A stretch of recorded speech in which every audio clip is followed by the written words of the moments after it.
ঈদের ছুটি শেষে আবারও কর্মচাঞ্চল্যে ফিরছে রাজধানী।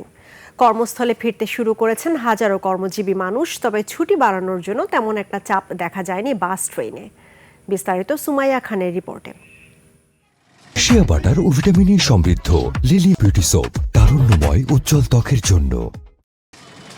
গাবতলী বাস টার্মিনালে সকাল থেকে যাত্রীর চাপ। ঈদের ছুটি শেষে কর্মস্থলে ফিরছে অনেকেই।